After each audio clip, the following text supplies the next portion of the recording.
What's going on, people? Welcome to another episode of the Off the Ball podcast with me, your host, Chris LeBron, and we are brought to you by the Off the Ball Network. And we got a special show today. Today, we're going to go over our first half award winners, and also, we are also going to dive into our all first team most disappointing players of the first half. Some of you might already know who one guy is going to be on this. So let's get right into it. I got a great panel of guys who are joining me today for this show. We got the VP, Mo Up in Flames Murphy. We got our guy Omar, the the most masterful writer I've ever seen. I'm gonna say that. I'm giving him his flowers, you know. And we got our guy, the Hoopers, John W. What's going on, guys, fellas? Hey, so just real quick, when we go into winning the MVP award, it's gonna be me for being the best damn looking thing at off the ball. I just had to throw that out. I know we live. That kind of sus, bro. Like you just can't be I know, talking right? about right. It's very That's something light skinned people do, bro. I'm That's very looking light. at myself in the camera. I'm like, damn, that boy look good. Like, What are we doing here? It's always the light skinned dudes. Like you just way too worried about the wrong things, man. Like we here talking ball and you here talking pedicure. Like, come on, man, get out of here. Mo, I don't even think you're going to be the best Maurice that's going to be on the show this week. I don't know about that. We got Maurice Ager coming on tomorrow, so I don't even know if you're the best Maurice. probably not, but he can have that.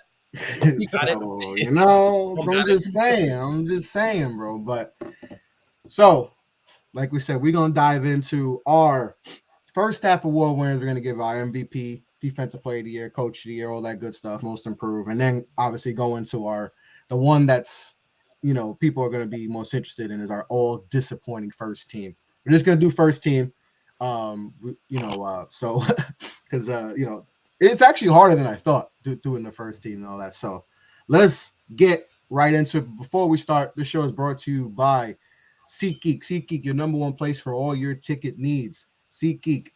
Use promo code Off the Ball Network, all caps, to get $20 off your first purchase at SeatGeek.com. You got the app, whatever. Just use the promo code Throw Network. We got college basketball season right here, NBA season, baseball season ramping up, NHL. We want to take your lady to an opera play. Use the promo code Throw Network, all caps, to get $20 off your first purchase. So, guys, let's get right into it. Let's go to our awards. Let's start with John. Who is your most improved player of the year? Most improved player of the year. That's a tough one.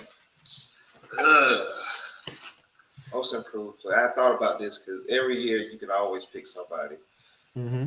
And I'm going with Shea this year. And I feel like Shea is an obvious pick as an all-star. But with how he's jumped, with how his numbers jumped in scoring, and how he's at this point in the season averaging more blocks than Rudy Gobert and Rick. It's true. You can look it up. It's true. He leads all guards and blocks. But the way he's put OKC on his back as really their only scorer. Like nobody else on that team is really getting buckets for him. So he has, not only does he has to do it, he can do it. And I feel like he's earned his spot as far as being an all-star, maybe even all NBA. So my most improved would definitely go to Shea. Shea Gilgeous-Alexander, who was a first-time All-Star this year. What is he averaging over 30 a game? Yeah. Has the Thunder right there in the playoff hunt too, which is very big for a team. That's key. That's key. He got right there. Yep, he's right there. They're right there in that play. I think they're sitting 10th right now, I believe. So they're in the thick of things trying to get to the play-in spot. Omar, most improved player. I'm gonna go with Lauri Markkanen out in Utah. He's been playing so good that they've been winning too many games, and they just traded a bunch of players to continue the tank because he's been playing. And this is a guy. Everybody thought that this guy's career's done. Like he's not doing anything. Just part of a filler trade, to get Donovan Mitchell out of Utah, and he's been balling. He's been playing great. The numbers jump is crazy. He's just. They're basically a 500 team right now, mostly because of him. So for me, you're talking about a quantum leap. Most improved's a weird award because, how do you quantify it? Mm-hmm. It could be contributing to winning. It could be just a big statistical thing. And I think he's kind of done both. So for me, it would be Lauri Markkanen for the Jets. And the one thing you said was we had him left for dead. we had Laurie left for dead. We thought it was a wrap. We thought he is what he is. He's going to be like, 18 a game, and just that's who he is as a player. We didn't know there was another layer to his game. And in Utah, he's been able to show that, being in the right system and all that with Will Hardy, being able to expand his game and show what he has, and which is a lot of skill and obviously an all-star appearance this year. And, very impressive season. Mo, most improved. I'm gonna show this team love because we've pooped on them for what 20 years now, bro. De'Aaron Fox of the Sacramento Kings. They're sitting what third or fourth in the West, third in the West. He's been a key contributor. Obviously, Sabonis is like guiding the train, but without De'Aaron Fox, like they're a 1-2 punch together. Sabonis has been an all-star prior with the Pacers. So I think like his eligibility for being considered most improved, like we've seen this kind of play from Sabonis before with the Pacers. So I don't think like he's not really eligible for this award for me. And I think with De'Aaron Fox, like there were starting to be questions about like, what is his ceiling now? Like, has he capped out? Is this the best he could be? And now he's the starting point guard contributing at a high rate to the third best team in the Western Conference. And so I think just as much love as you have to give to Sabonis, and people were talking about it's crazy to trade, Tyrese Halliburton more like he was the future at the guard position as opposed to De'Aaron Fox. De'Aaron Fox just came out there and hooped this year. So I got to give it to De'Aaron Fox because, like I said, it would be Sabonis, but he's not really eligible for this award. He's been an all-star before. So, yeah, I got to give it to De'Aaron Fox, bro. He's been balling. Sacramento's this is the best Sacramento team as far as first half success that we've seen in since one of the boogie teams, maybe like, and that's a hard maybe. So yeah, I got to show love to Sacramento, and I'd give this award to De'Aaron Fox. De'Aaron Fox having a great season, all-star season. Has Sacramento top 3, top 4 right now in the West, playing really good basketball. Probably the best team we've seen in Sacramento in a long time. You could argue since the Chris Webber era, honestly. You can make that argument right now. You definitely can. Yeah. And their playoff drought seems like, I think the last time they made the playoffs was when Artest was there, right? Yeah. They were like as an 8 seed. And that was mid-2000s? Yeah, maybe around there. So, whatever, like 17-year playoff drought. And real quick, it's just crazy that we clown Sacramento going into the season because they revealed that they were going to shoot off them fireworks after every win. And it was like, okay, they're only going to be able to do that 15 times. And then, like, look at them, bro. Like, they were able to light the beam. Like, so we thought it was going to be like 15, 17 times, nothing crazy. They're going to get one of the top 5 picks, and instead they're top 3 in their conference, and they're going to be knocked out of the first round. But that's not besides the point. We got to show love to Sacramento. So shout out to De'Aaron. Got to show love to Sacktown. All right. So my pick, I'm going to go Jalen Brunson. That's not a homer pick at all, Chris. No.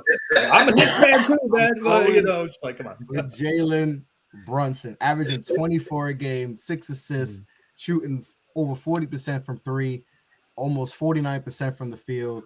I mean, one of the most clutch players in the league. Big reason why this Knicks team is where they're at, top 6 seed and all that. I just think his game is really elevated. We saw glimpses last year in what he was doing in Dallas, Luka and all that. And I think a lot of people thought, he was going to be good this year with the Knicks. I don't think maybe all-star level good. I don't think anyone thought he could possibly be an all-star, which he definitely deserved to be an all-star, and all that. So to me, the award means a lot of things. What is our definition of most improved? It feels like it's changed the last 5 years and all that, but I feel like he's improved so much this year where he's now being considered as an all-star, where we might have thought he was just a really good player and all that. So for me, has the team top 6 seed right now, playing really good ball and all that. So I'm going to go with Jalen Brunson. Call me a homer and all that, but let me ask you guys something real quick. You mentioned it, Chris, like the definition of the award is so kind of abstract, right? Like, what do you guys think the MIP should be? Like, is it that you just had a quantum leap in numbers? Is it that you just contributed more to winning? Like, speaking of the Knicks a couple years ago, that was the Julius Randle thing, right? Like, the numbers had an uptick, but it wasn't like crazy uptick, but the winning happened, right? And that's where he won that award. I guess, like, what's your guys' thoughts on that? Just real quick. I think it should be both. Like, you don't have to make a crazy jump in numbers if you're also contributing to winning.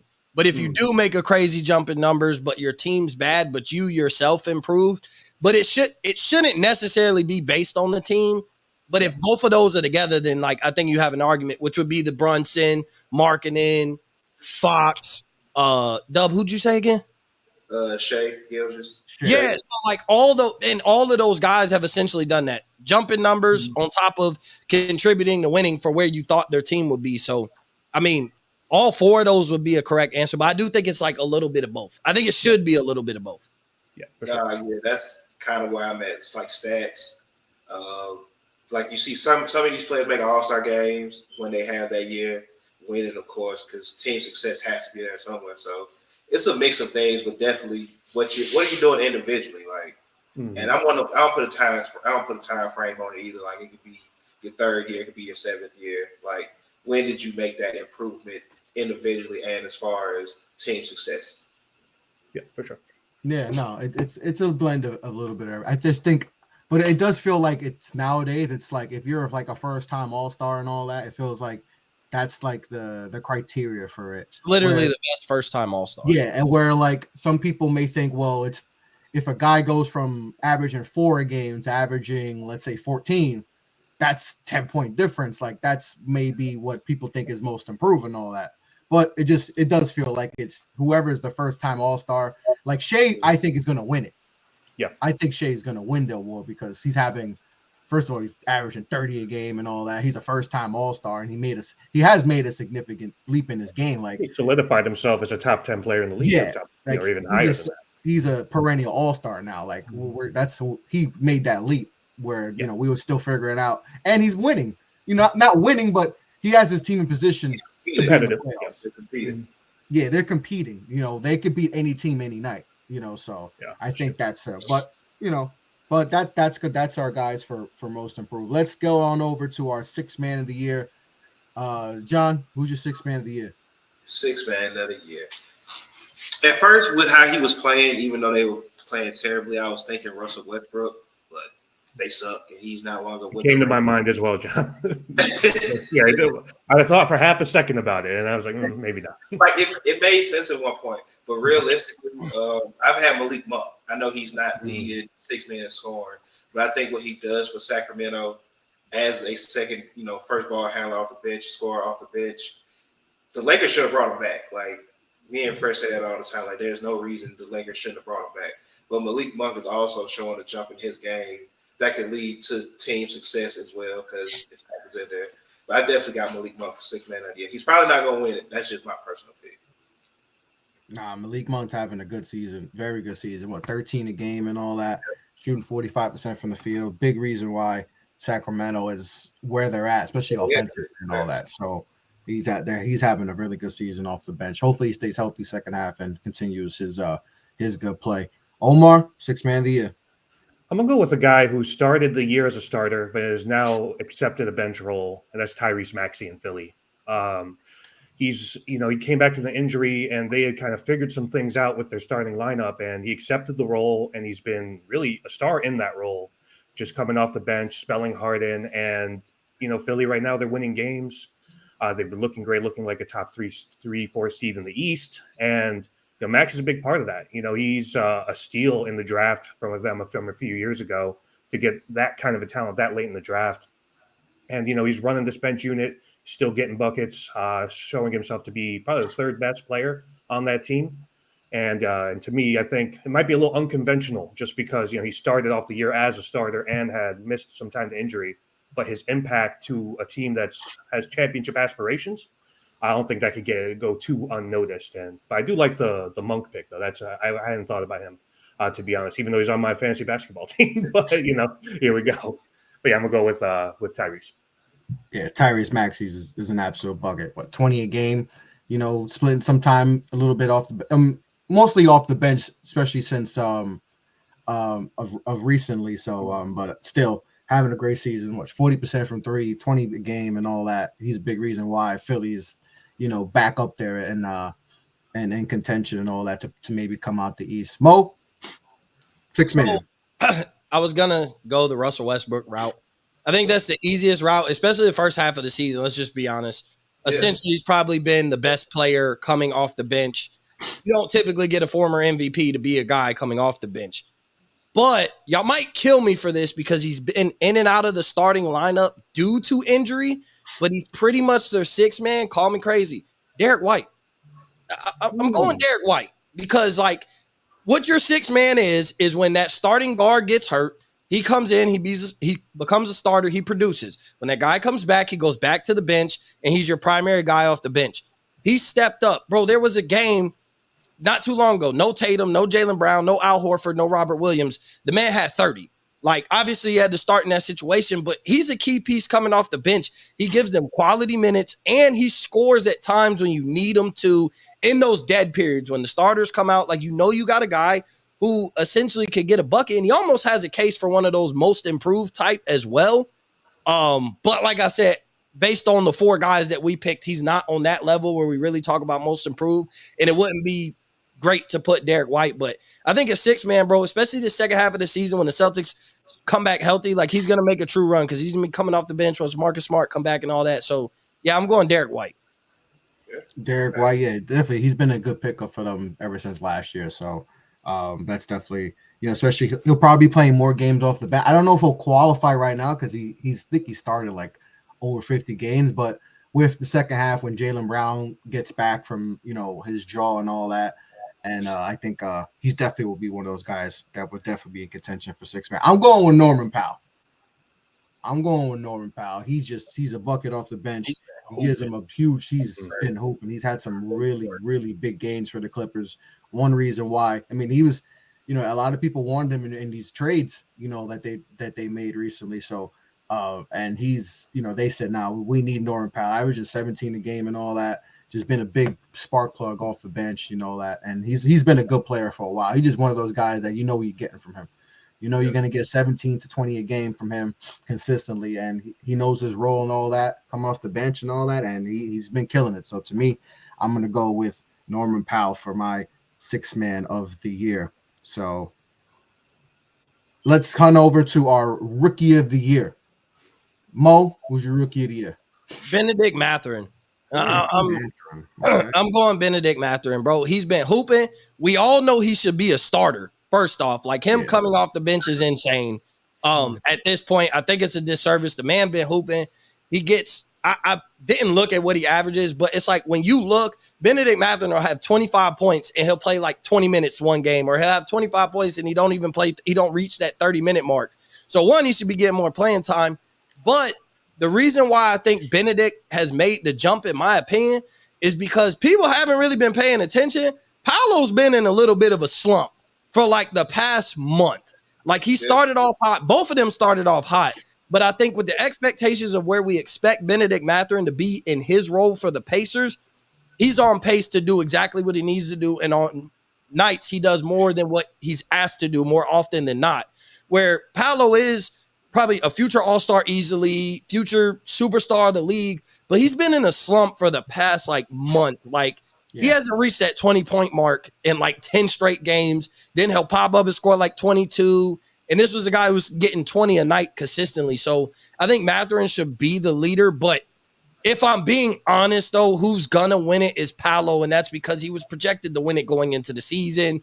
He has more of the star power, star name. So I do think he probably will win it, but I would go, if I had a vote, I would go Benedict Mathurin up to this point. No, that's and you said Paolo has definitely had a slump. He's definitely had a big slump of lately. He's kind of hit that wall and all that. And Ben has been up and down, but he's played a little bit late recently, but he had a little stretch where Ben could be in consideration for six man. Yeah, like he could. But all the rookies have smacked that wall. I just think Paolo, based on expectation, has hit that slump wall the hardest. Oh, yeah, for sure. Because he at one point was shooting a nice clip. Now he's around like 41%, shooting like 23% from like three. So he's definitely hit that wall. Now there's a lot of expectations for him. And this usually happens with rookies. They always going to hit that wall. I mean, you go from playing 30 plus games in college. Now you're playing, up to 82 games and all that. He's already exceeded his amount of games he's played. Since college and all that. So both guys, I think, to me, those are the two guys right now that I feel like are going to be in it. But John, who's your rookie of the year? I want to acknowledge that Paolo is struggling. I think he shoot. I know he made like 2 threes in February. I think he shoot like 13% or something. But that's not my pick. Jalen Durant from Detroit is my pick. Ooh. Jalen Durant, who's the youngest rookie in this class, is a nightly double-double. Like, I don't know why the Pistons brought in James Wiseman and said, and reportedly he's going to start, because Jalen Durant is going to embarrass him every day in practice and in games just because he's going to outwork him. He's like young, athletic.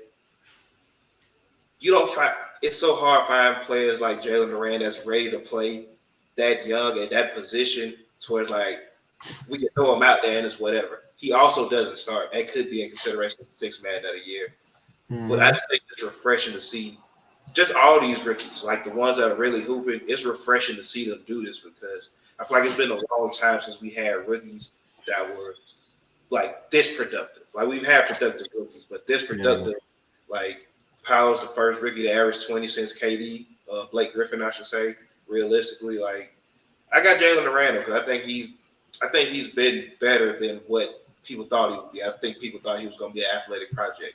And he's shown he's not finished, but it's some production there. His potential is scary.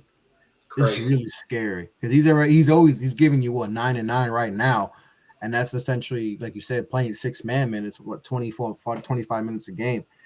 There's so much more to his game that we haven't even seen yet, and like, I love this passing coming out of Memphis and all that, and I think there's room to expand his game, and I think that's scary. That's very scary. Like between him, Isaiah Stewart, Marvin Bagley, James Wiseman, they got to figure something out. Two of them got to go. Exactly. Yeah. Most likely, yeah. I think that at this point they added Wiseman and all that because it feels like Detroit's the place where teams where if your stock's down, you go there and try to get it back up. That's what it feels like Detroit's going to be and all that. And maybe they feel like they can get Wiseman to live up to expectation and all that, but. Jalen Durant should have been a Knick. He should have been that as well. That gets thrown in Knicks Twitter maybe every time like when he had 30. What was the last big game? Yeah, like 30 and 20. Yeah, 30 and 20, and like Knicks Twitter went crazy. Like sometimes y'all don't get a chance to draft a player. Y'all had a chance this time. Well, I'm still upset we went from 11 to nothing, but. That was a real chance. Like, it wasn't like, oh, we hope we get the number 1 pick. Like, that was like Jalen Durant was on the board. Right there. Jalen Durant, Jalen Williams. There was a few guys, Adrian Griffin. All the Jalen's. But, this isn't this isn't about that. All right, guys? Because it's we don't need to talk about that. You made it when you said Jalen Brunson, all right? I mean, he's deserving. He's deserving. Omar, who's our rookie of the year? I'm just going to, go with the chalk. I'm going to go Banchero. Hard to ignore 20 points a game. Hard. I know he's hit the wall hard, like you guys have all mentioned. But he's got the magic at a spot where the future looks bright. He looks like the guy. Looks like a guy who's going to make multiple All-Star teams, like you guys have said. And to me, he's the guy. I saw Mathurin play in person recently, Mo. I was at a work trip in Indiana, and we were at a Pacers game. And catching him in person is a sight to behold. He's something else. He's going to make multiple All-Star teams as well. Loved him coming out of Arizona. But I think I was actually really down on Paolo when he came out. I didn't think he'd be that good. And I was actually kind of surprised that they took him number 1. I didn't think that was going to happen. Everybody was talking about Chet at that point in time, of course, right? We kind of forget about him because he's been injured. But, he's exceeded my expectations, and he looks like a future star in this league. And I think he's going to be the rookie of the year. Yep, that's my pick too, Paolo Banchero. I know he hit he's hit a rookie wall late, but he's been good for most of this season. Like, and Orlando is, competitive team. Recently they just beat Denver by 20 and all that, so they have some good pieces, and he's a big building block and all that. And he's averaging 20 a game. I mean, not a lot of rookies are averaging 20 a game, and he has a lot of talent and all that, and I think he's going to bounce back in the second half, get some rest and all that, and get back. And I think he'll be more efficient player. I think he just needs to figure. I think sometimes he he tries to show out too much because he is the number one pick and he wants to show his old bag. And sometimes you just got to settle back and just, play your game and all that, because he is 6'10", 260 pounds, and then once he understands how to use his body, he's going to be a future All-Star. So he's my pick for Rookie of the Year. All right, let's go to Coach of the Year. Omar, who's our Coach of the Year? We talked about lighting the beam earlier. I'm going to go Mike Brown. Nobody in their right mind expected Sacramento to be a top 4 seed in the West. Mo, you mentioned we were expecting them to be a lottery team. And he's taken what he's learned in Golden State. He's applied it to Sacramento. And De'Aaron Fox is looking like a new player. Sabonis has been playing great. Just last year, we were killing this team about the Halliburton trade because of how good of a player he's turned out for Indiana. And now you're kind of rethinking that, because here's this team that they're going to be hosting a playoff series in the first round. Now, to your point earlier, Mo, who knows if they actually win a series, but regardless, I mean, the turnaround is insane. They love this team in Sacramento, and Mike Brown has the buy-in from everybody on that team, and he's done a really good job, and I think when you look around, you look at Denver, obviously now in the top spot. But you have a 2-time MVP. You kind of expect them to be at the top of the conference. With Sacramento, nobody expected this, and I think he's the Coach of the Year. No, and someone I mentioned, I forgot what podcast I was listening to, that they talked to a player and they told Mike Brown to just chill. See, because he does a lot of stuff and all that, and sometimes you can get too much. And I don't know if it was De'Aaron Fox or whoever, but they said the player told him that we just told him to chill out, just be cool and all that. And it seems like it's working because they're winning and all that. And so maybe he just needed to chill because he started off in Cleveland. He got LeBron James. Then he goes to our Lakers. He's got Kobe Bryant. So maybe he was just so headstrong and all because he had those type of players, So now it's like, you don't got to be like that. We don't have those type. We don't got a LeBron or a Kobe. We got a nice core here. Just be cool. Just be cool. You don't got to be so tense. It's not LeBron ain't here, Kobe ain't here to bark. We cool and all. And it seems like it's working and they getting things going there. And they just got a good energy there. So, but yeah, Mike Brown's definitely going to be consideration for Coach. They got a top 3 seed, like you're saying. Right now, they got a home playoff, home court advantage in the first round if it starts right now. So Mike Brown's done a great job in Sacramento. Mo, Coach of the Year. Joe Mazzulla, head coach of the Boston Celtics. They got the best record in the NBA right now. I know it's by a game or half a game ahead of Denver, but I mean, all the stuff that happened around Boston, in the summertime, and they lost Ime Udoka, and this was just he's been hired now as the head coach, got a contract extension. He's no longer the interim head coach. He is the official head coach of the Boston Celtics. He will be the head coach moving forward. But we kind of thought, we knew how good Boston would be, but with everything, all the drama in the summertime, did we think they would be the best team in the NBA? And so I know it's cliche to give the Coach of the Year award to the coach with the best team in the NBA right now, but at the same time, he wasn't even supposed to be making the calls on the sideline. It was supposed to be Ime Udoka. So for him to fill the role and have Boston where they should be this year, coming off a finals run, they should be the best team in the Eastern Conference. They should be the favorite. They should look like they're ready to win a championship. And so to fill in that role and have them where we expect Boston to be under Ime Udoka, I got to give him all the credit in the world. And he's earned that contract extension and to now be named the full-time head coach and be there at least for the next few years.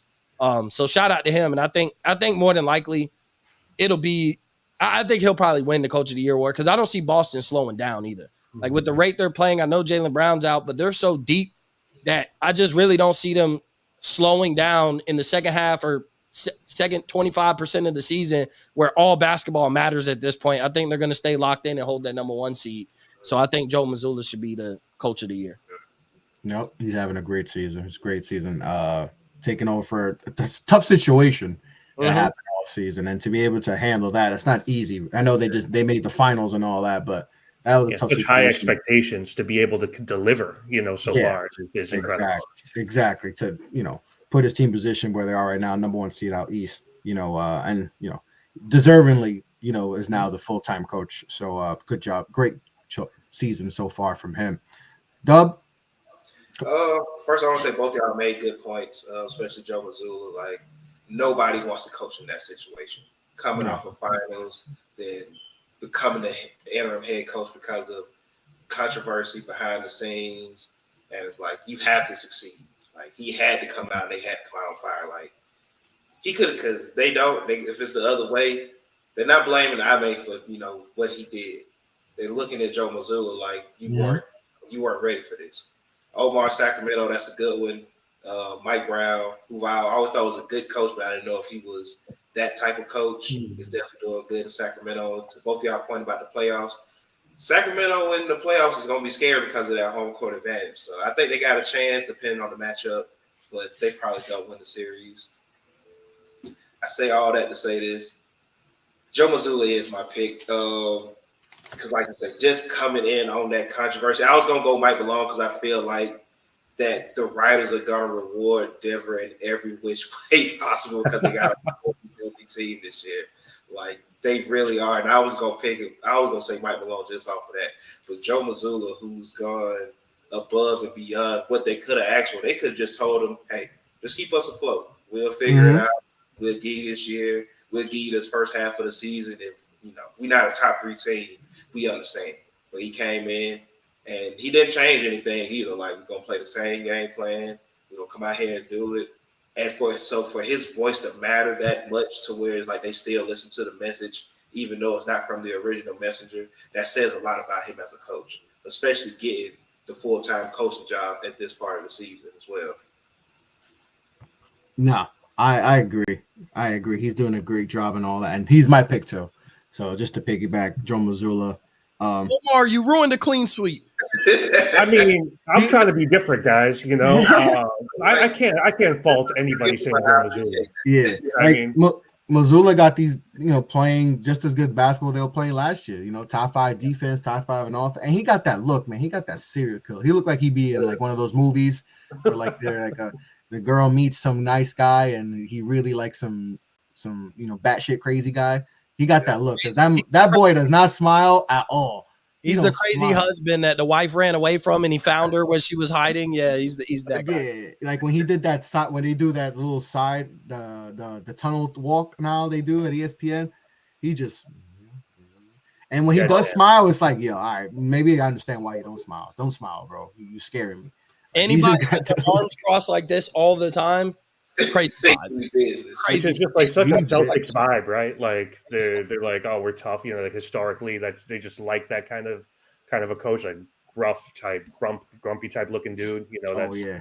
That's Celtics all the way. Yeah, and he's a young guy, right? He's like 36. He's in that range, right? He's not old. So they got that old school style where he just no business. Like sideline interviews, he ain't gonna give you nothing and all that. But he's doing a great job. Got them top 5 in offense, top 5 in defense. Tatum playing at an MVP level and all that. So doing a good job there. All right, let's go defensive player of the year. Omar, who's our defensive player of the year? The easy answer is Jaren Jackson, and that's not going to be my answer. I'm going to go Bam Adebayo. The Heat have a top 5 defense in this league, and he does so much for them. Rim protection, kind of coming up off of switches. When you are going to play the Heat, that's who you're worried about when you're on offense.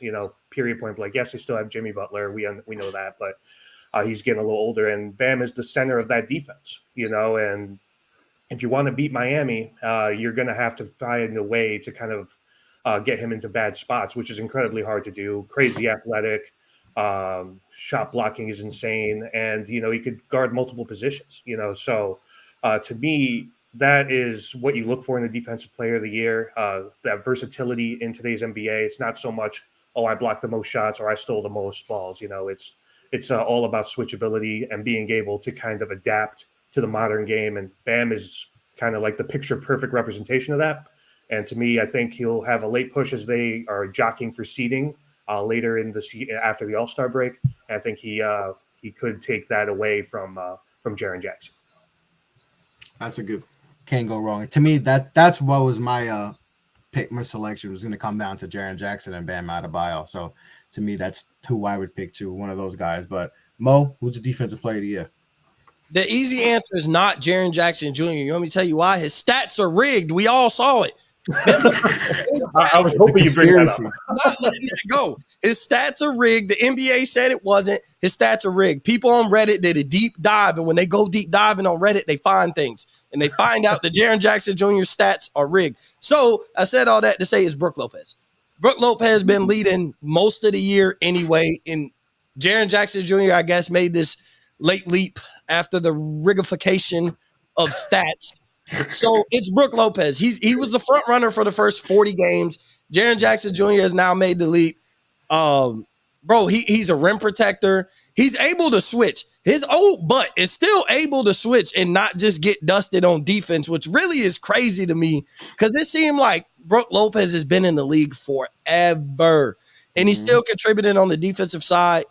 Even in that stretch when Giannis was out, like their defense didn't slow down at all because of him, being able to protect the rim, being able to move and groove on the outside. So it's Brook Lopez for me.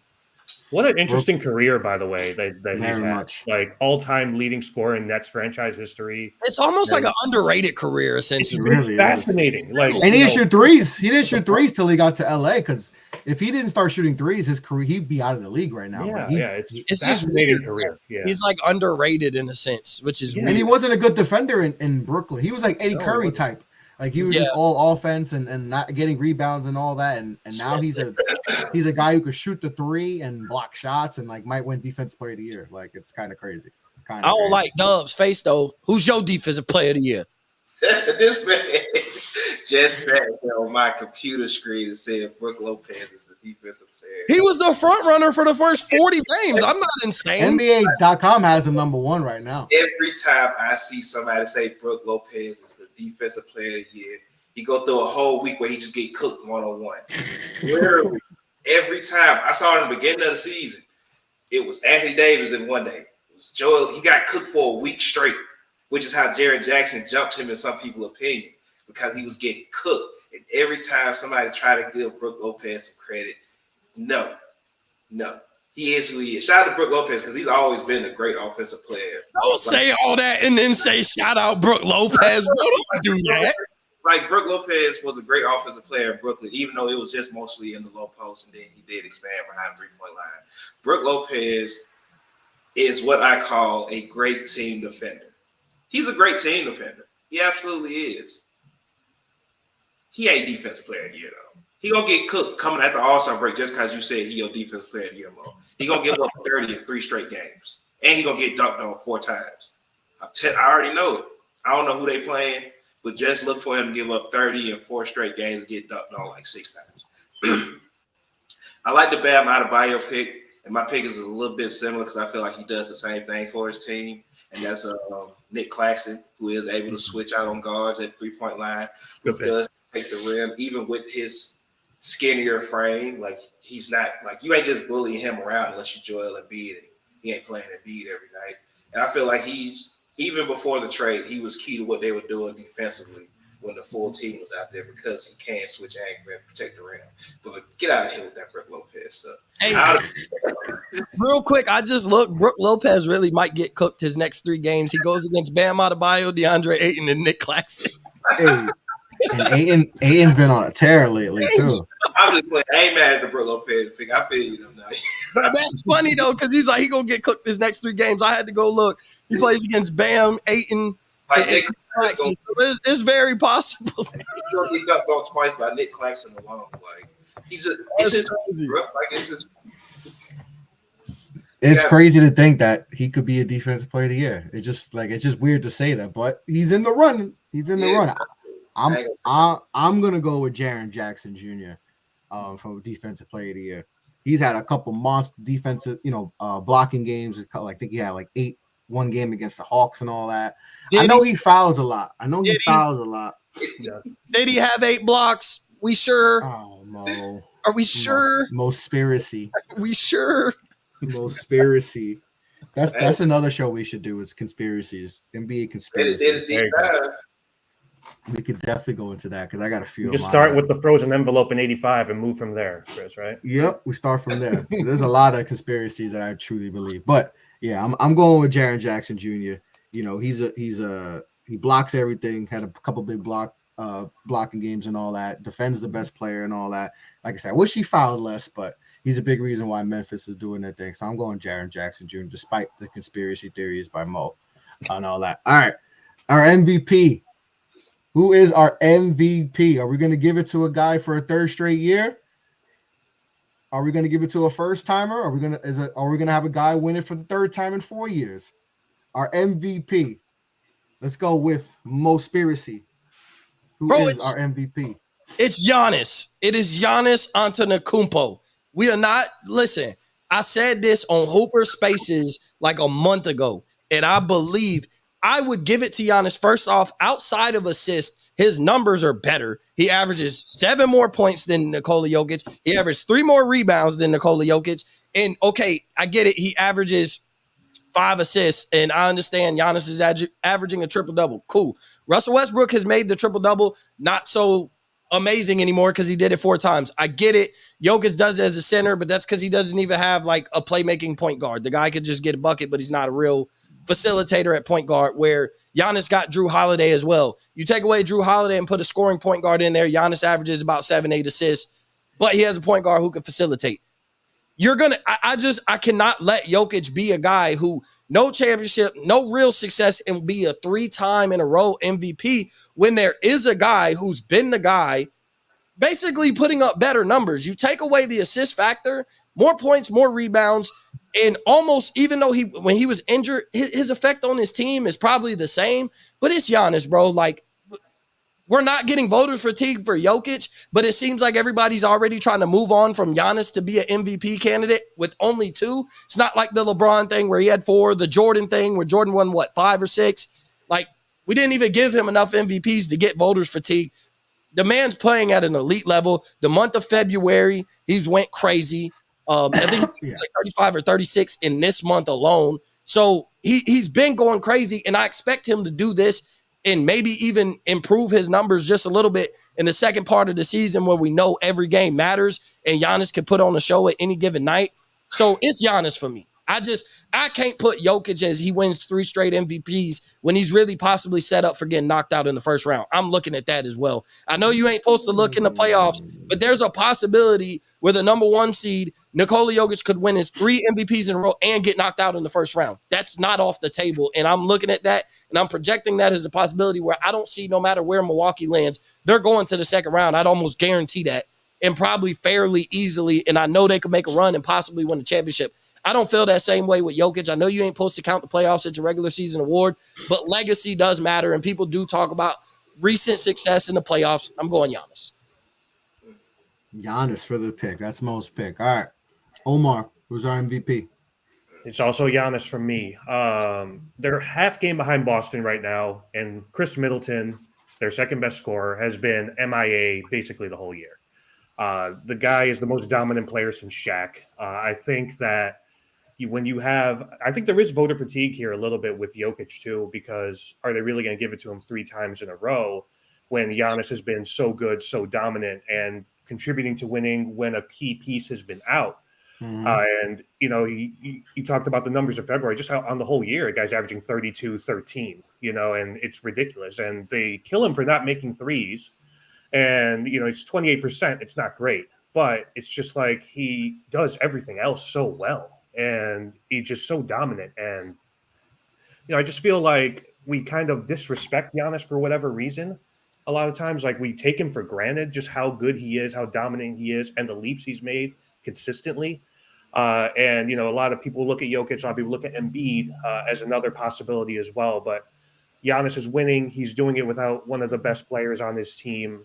And he's just a brute force that just can't be stopped. And Mo, I think you're right. You got to talk about, it's supposed to be a regular season award. It's supposed to be 1 year in a vacuum, but that's not how we think as human beings. We think about ultimately, Giannis carried his team and got to the finals and won. What's Jokic done? What's Embiid done to get that level of success?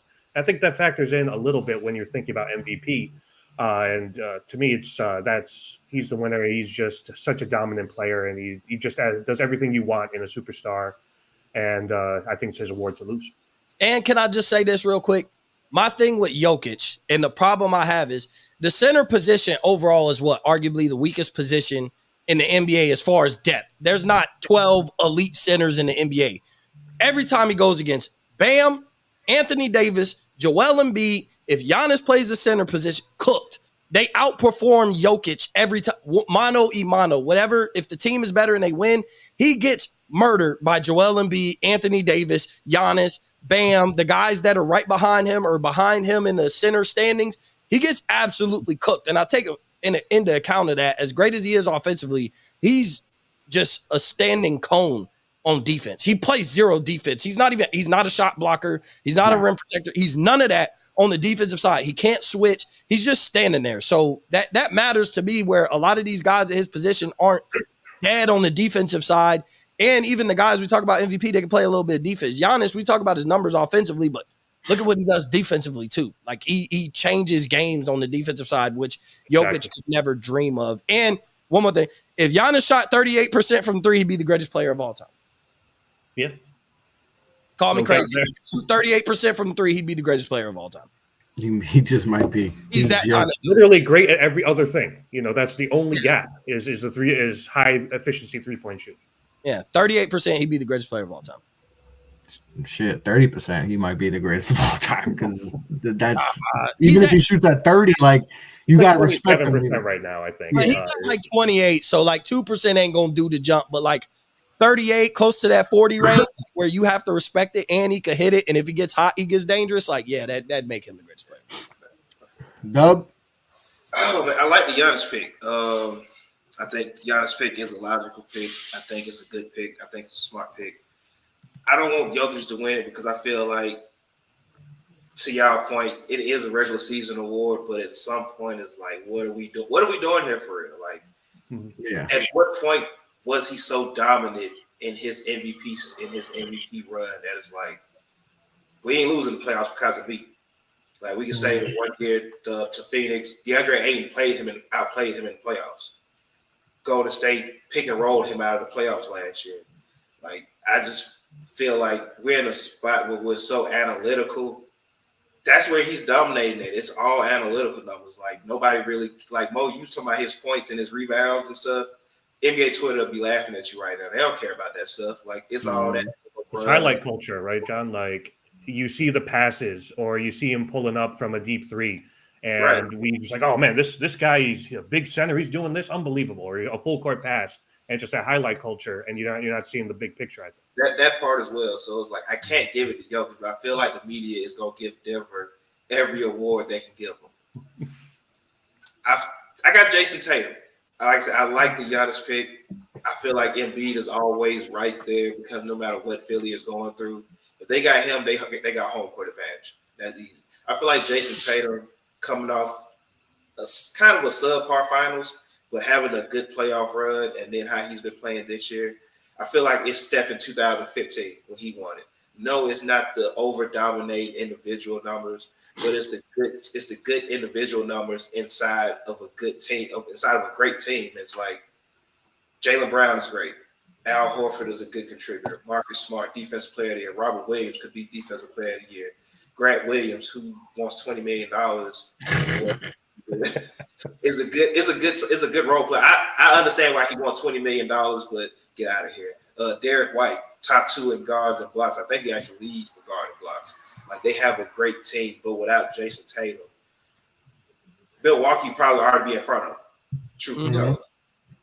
So I feel like Jason Tatum, at this point in his career, he's getting to that. He needs that. That's what puts him over the edge, because he isn't a superstar. He isn't necessarily a solidified top 7 player in the league. Do we consider him top 4 in his position?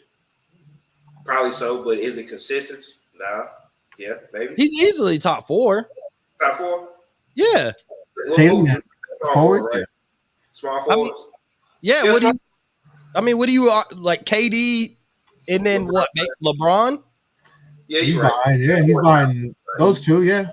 Yeah, after those, so yeah, you're right. Top, definitely. Okay, you're right. Because I can't even think of any other small forwards right now. I'll definitely do it after the show. But Jason Tatum needs this to solidify himself as one of those. Like, is he him? Is he me? Like, is he him? Like, we know Jason Tatum is gonna go out, and if he's shooting 9 for 25, the 9 shots he made was super important to that win. Because he's gonna play defense on the other side as well. So I got Jason Tatum, even though these writers are gonna give it to Jokic.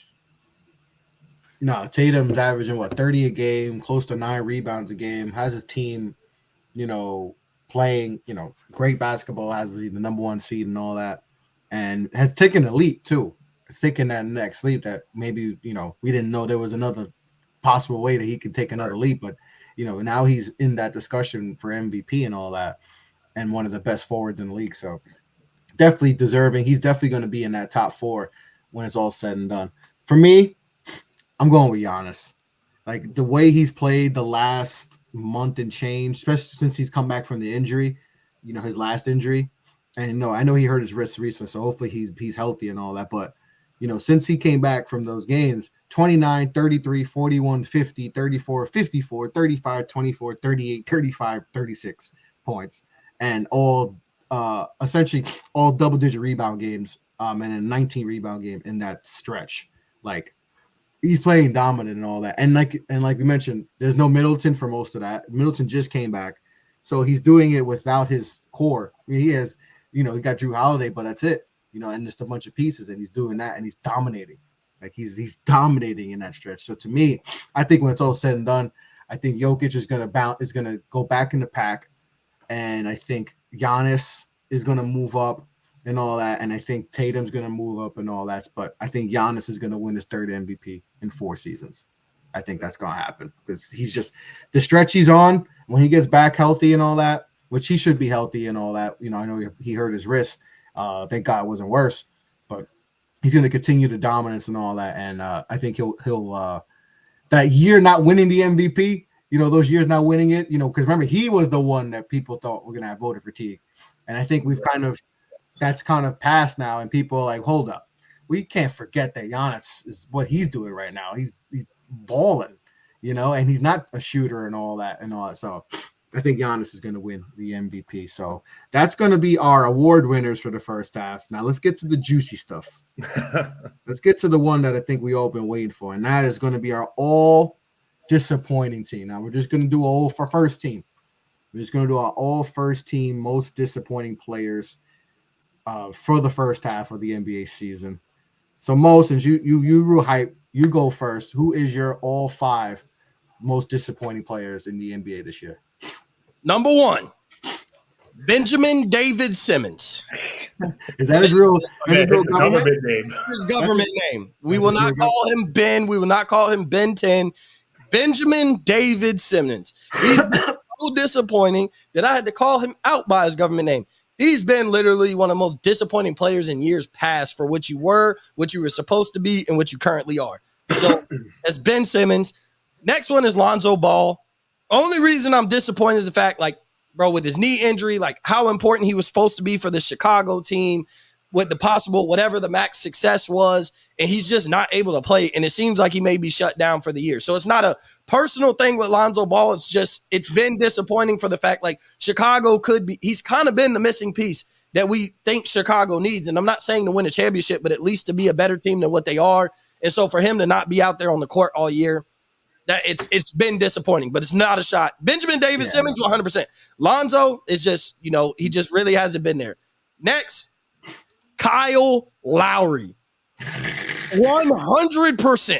It is Kyle Lowry. He is right behind Benjamin David Simmons. It's Kyle Lowry.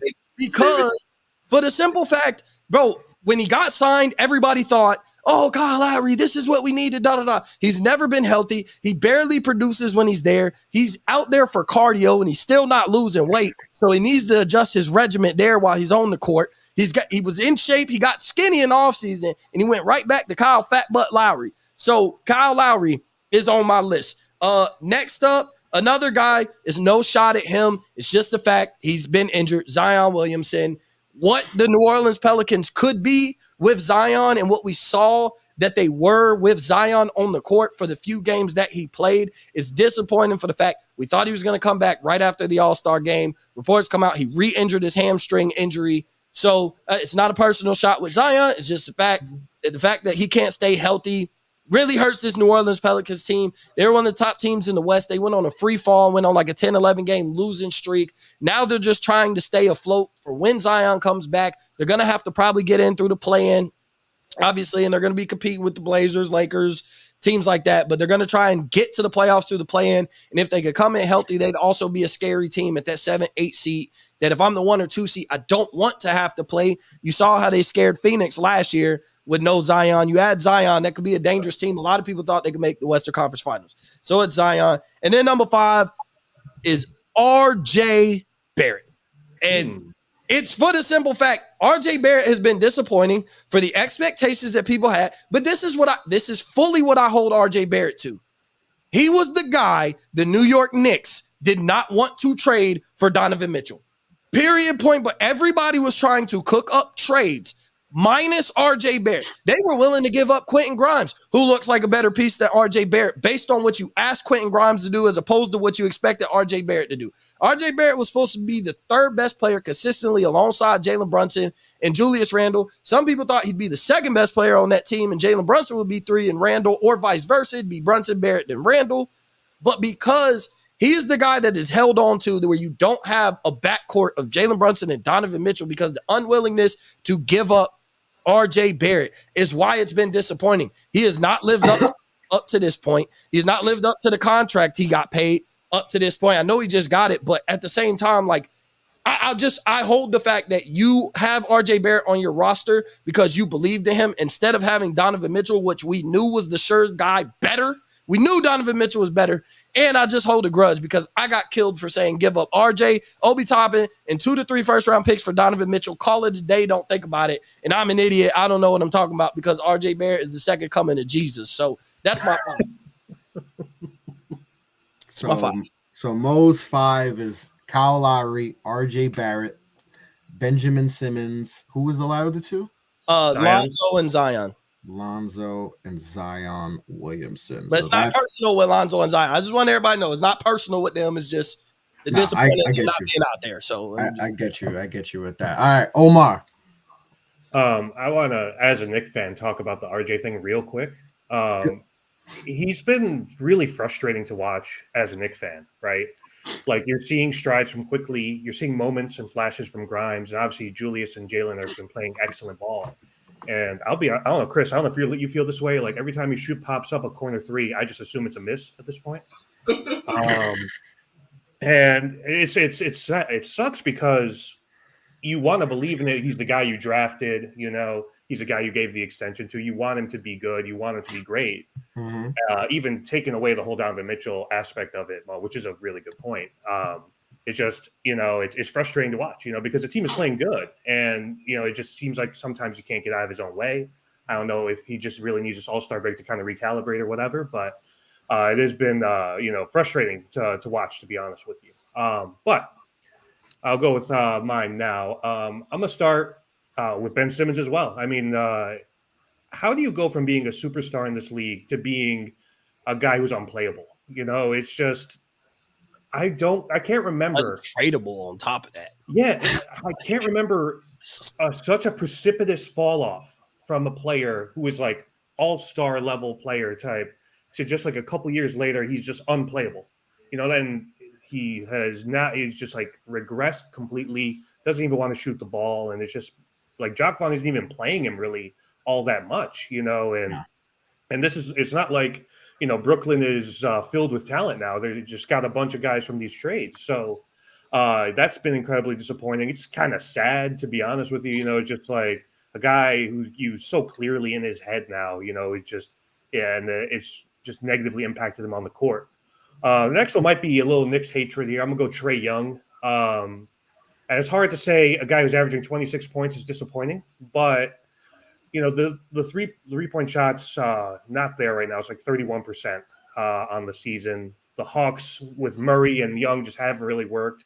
And you're starting to have questions about, can you win long-term with Trae Young? And, you know, after they went to the conference finals a couple years ago, you're kind of expecting them to take the next steps, right? And it seems like they've all turned on the coach. And, you know, when that happens, I feel like you have to start looking at your star player, your franchise player, and that's Trae Young. So that's been disappointing to me. I feel like Atlanta should be better than 29-30.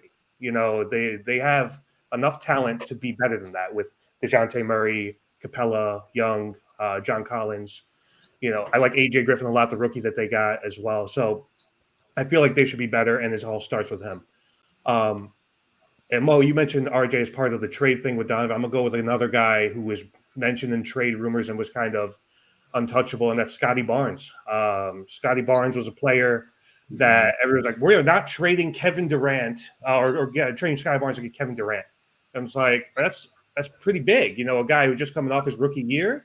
And a lot of times, if you watch Raptor games, he's kind of afraid to shoot at times, you know, and it's like, man, you didn't want to give up this guy for KD, like probably the best scorer we've seen from all three levels in our lifetimes, you know, like it's like you're not giving up him, you know, it's so that's disappointing to me. The Raptors as a whole have been a disappointment. Well, I'm gonna agree with you with this one, Zion. This guy is like a walking 28-12 when he's healthy. The problem is he can't stay healthy. And the torque problems, the concerns about his body type coming out of the draft have sadly come to fruition, you know, and it sucks because I love watching Zion. He's such a interesting player, you know, so dynamic and can do so many things. But he just cannot stay healthy. And it seems like it's one setback after another. And to your point, when he goes out, they go on a 10-game losing streak. You know, that team goes from most exciting team in the Western Conference to, oh, maybe we can make the play-in, you know, and he just can't stay healthy, and that's just been a disappointment. And the last one, I'm gonna go with Rudy Gobert because he ruined the trade market, man. Like that's not his fault, obviously. That's, you know, Minnesota's new ownership or whatever, but like, you know, when he reset the market for trades and, you know, what is that left Minnesota? They're a 500 team. They're probably going to be in the play-in. You know, yeah, they got the injury of the cat, but, you know, they had to get rid of D'Angelo Russell. This shit just isn't working, you know, and you watch him, he's supposed to be like, obviously multiple defensive player of the year winner. He's not the same guy. And they traded for him as kind of like this anchor to kind of free up Cat to focus more offensively. And this shit just hasn't worked.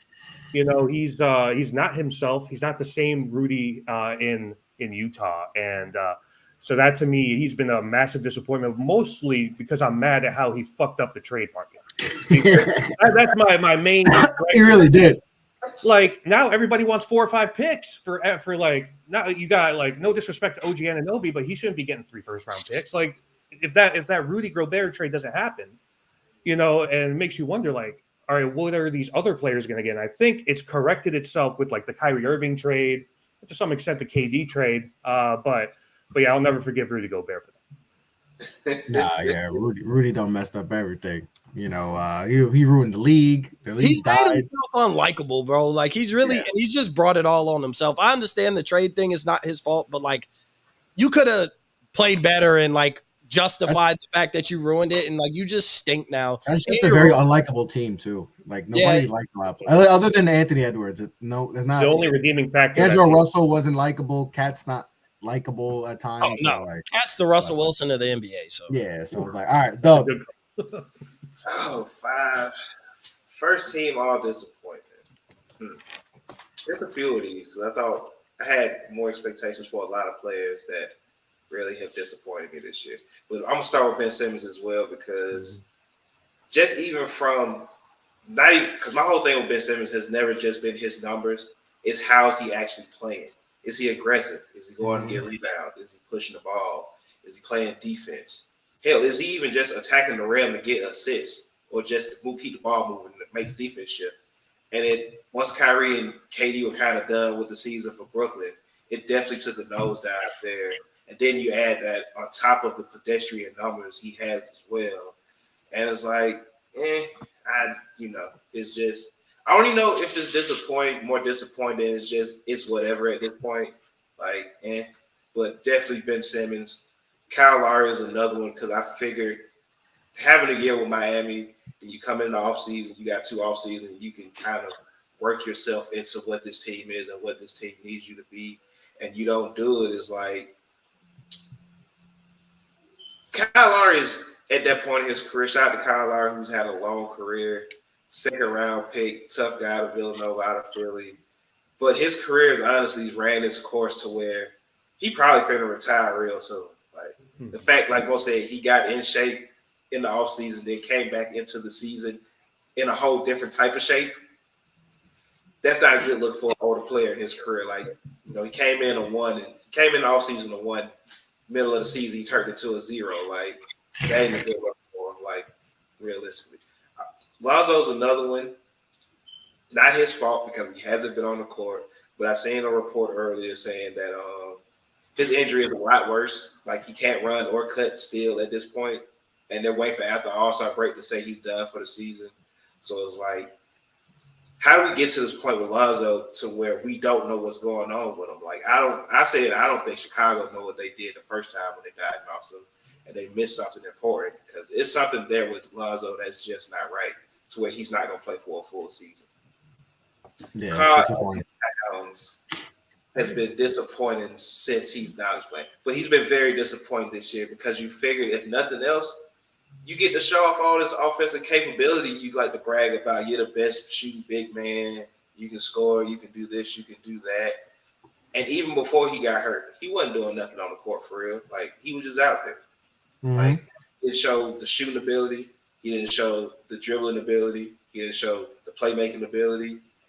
He showed he's a lot slower than what we thought he was because centers were defending him. Now you go and you check, stretch forwards got to guard you, and it's like they can move with you, and it's like, oh, can't shoot over anybody. But what he was averaging, like 21 when he got hurt? Like, was he even averaging 20? He was at 21 a game, shooting 32% from 3. He was all in Anthony Edwards' way. Like, if Karl Anthony Towns didn't play as bad as he was playing at the beginning of the season, Minnesota is probably better because they've been a lot better with Kyle Anderson at the power forward position. And Anthony Edwards will be an all-star. Like Anthony Edwards he will be in the all-star straight up and not a replacement because he would have had that space to operate. Rudy Gobert is my last pick. He is. Like, even before Omar convinced me with that riveting speech he just gave, Rudy Gobert, because I don't think he was playing well either before Karl Anthony Towns got hurt. Like, then you add that onto the franchise-altering trade you make for him with all those picks and those players who've gone along and been flipped and probably going to be important pieces other places. It's like, he French first and foremost. Like, let's not even skip over that. Like, he ain't not one French person ever been worth that much, like, ever. So why would we do that for Rudy Gobert? Damn. Like, he's only averaging a block. Catching strays right now, man. He's only averaging 1.2 blocks a game. So. Like I said, Shai Gilgeous-Alexander is averaging more blocks for him, and Walker Kessler, Utah, who was used in with that Minnesota pick, is also averaging more blocks than him. So it's like, you look slow. You was already clumsy. Like, your defensive timing is off. Like, I've seen him come up. Like, his arms are too long for him to come up short on blocks at the rim. Like, layups are going right over his fingers. Like, what are you doing out there? So Rudy Gobert has been very disappointing. And it's just easy not to like him as well. I ain't gonna lie. That's my hate. Like, nothing but hate for Rudy Gobert. I don't have anything nice to say about him, like, at all. Outside he's in the NBA. Like, nothing nice to say about that guy. No, I don't blame you. Like you said, he's not having the season, the game-changing, presence that he usually has on defense this year. It's not the same. Doesn't look as dominant as he has been defensively, and it's hurt the rest of the team. I still don't get that trade, but that they decided to do that. But that's a good 5. All right, my 5. We'll sweep it. We got Ben Simmons on the list. Just like you said, unplayable in the fourth quarter. Essentially, you cannot play him. Especially they already have Nick Claxton who can't shoot free throws. You can't have another guy, and we have not seen that aggression at all. Like you said, though, like you just want to see at least the aggression, all that, regardless of the stats. But that's not even there. Like, you see it once in a while, but it's not there like it should be. So he's definitely been disappointing and all that, where they can't even trade him for nothing. Y'all have put too much respect on his name. It's Benjamin David Simmons. He has just not been it this year. Bradley Beal. Ooh, Bradley Beal, man. I want to say Brad Beal, but I like that. He's not it no more. He's not that dude. No, Bradley Beal catches no flack outside of signing those contracts in Washington. Bradley Beal deserves all the disrespect because we talk about him like he is one of those. And Exactly. I like Bradley Beal, but he ain't one of them. Nah. Nah. Like And he's Pat their third. Riley's gonna wake up and go all in and trade for Bradley Beal next year. Watch, and then he's gonna regret paying him $48 million over the next 4 years. Just throwing that out there. It's just, signing that new contract. I thought was a mistake by what, but he's not even. He's their third best player right now. He's just not the same. And that hurts them. And like all that talent, and they're sitting at the 9th seed right now. Under 500. So it's been disappointing season for a few years for him, to be honest. But he's definitely in my old disappointment list. Karl Anthony Towns, you guys said it. I don't have to, repeat it. Only averaging I think close to 21 a game, shooting 32% from three. That's not numbers you would that we're used to him seeing and all that. I know it's a transition playing with Rudy there, but it's just not a good season and all that. And they've been very underwhelming for the most part this season. Like you said, Scotty Barnes, we thought we'd take this lead. This guy was people were saying, yeah, I'm not trading him for Kevin Durant. And if you're a player that if you're in trade conversations with Kevin Durant and you're the piece that people are saying we're not going to trade you for that, and you're not doing what you're supposed to be, like what we think you should be, taking that second-year leap, it's disappointing. At times he looks like he's that guy, but then a lot of games is like the shooting's not there and all that. He hasn't taken that leap that we wanted to see. And then last, Zion. Obviously he's an all-star and all that, but it's just disappointing, that it just feels like every time we get to see a glimpse of him, it's a setback or it's an injury, then a setback. It's just, we've been dealing with 4 years and it's frustrating. I mean, they went on a 10, 11 game losing streak. And like you mentioned before, they went from being very excited. I had them as a top 4 seed, as a sneaky team to make the Western Conference Finals. And now they're sitting at the 7th seed. They played better of late because BI is back and all that. But, that losing streak hurt. Yeah. Like, that's a big, especially where there's so many teams in it in the West. You can't go on these losing streaks because you can be out quick.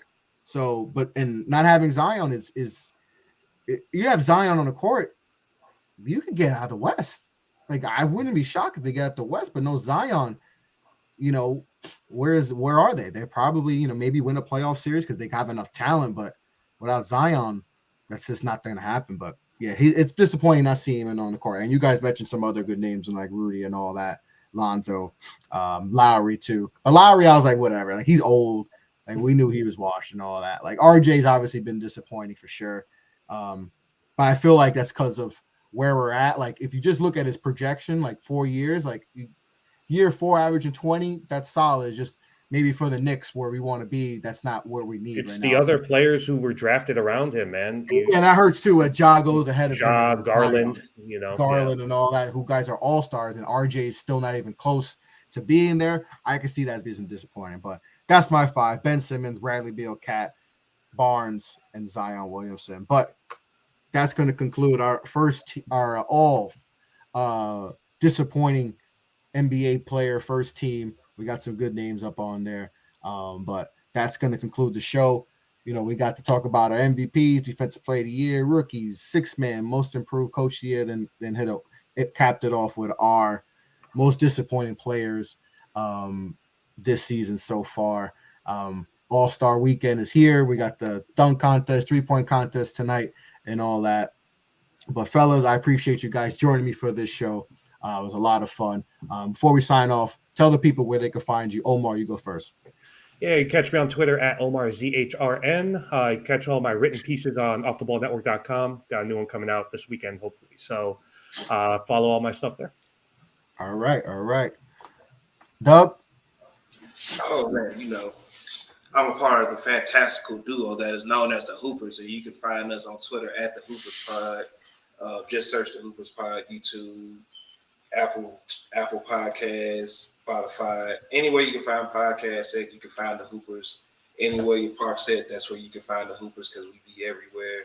Shout out to you again, Crystal Brown. I don't think I got to talk basketball with you like this in like a year or so. So, Omar, this is our first time, and we on teams on the new Off the Ball Network show coming. So y'all only got a glimpse of how we gonna kick y'all ass when it's time for that. Let them know. Mo? Yeah, you can follow me at Mo_Cheese15 on Twitter, at Up in Flames Pod on Instagram. Great to get on with y'all. And Omar, you should write an article on why everybody should be ashamed that they about to let a white boy win the dunk contest tonight. Hey, yo, me and Fresh were talking about that earlier. Like, y'all don't think it's funny that right after he got announced that he was the first G League player to be in the dunk contest, he signed a 2-way contract with Philly. Like, 4 days later. Yeah, Put him on the team. He did what? John? Who was the last white guy to win? Barry? John Barry? Yeah, Barry. I feel like Birdman won. Birdman didn't win that he was in it. He was No, he never won. He was a participant. Blake Griffin. Well, Griffin mix, bro. Don't do that. who did they give him to? Who claims Blake Griffin? Who gets the claim for Blake Griffin? I always wonder that. Nobody. Smoke. Like, I never heard anyone claim him. Because he's redhead. We don't claim him. He's redheaded. Yeah, the redheads claim him. That should be a show too. Who claims Blake Griffin? Nobody. I've never heard one side or the other claim him. The Kardashian family. There you go. Mo, did I tell you? Oh yeah, you already did what you did. You can follow me Off the Ball Pod, Instagram, Facebook, Twitter. Make sure to follow us. Give us a sub on YouTube, Off the Ball Network, YouTube. Make sure to follow the network, OT_network on Twitter. Make sure to go offtheballnetwork.com. Check out all our great sponsors. SeatGeek, make sure promo code Off the Ball Network, all caps, and all that. W, the new energy drink company that we're partnering with. Make sure you use promo code OTBN10 to get 10% off and all that, and all the other great sponsors we have and all that. But that concludes the show. NBA All-Star Weekend's here. The first half is over with. Hopefully we get an exciting, second half of the season, and we'll definitely be back on to talk about more going on in the league because it's been crazy. A lot of stuff going on in the league. We'll see how the buyout market works out for teams and all that. But on that note, be well, be safe, take care. Peace out.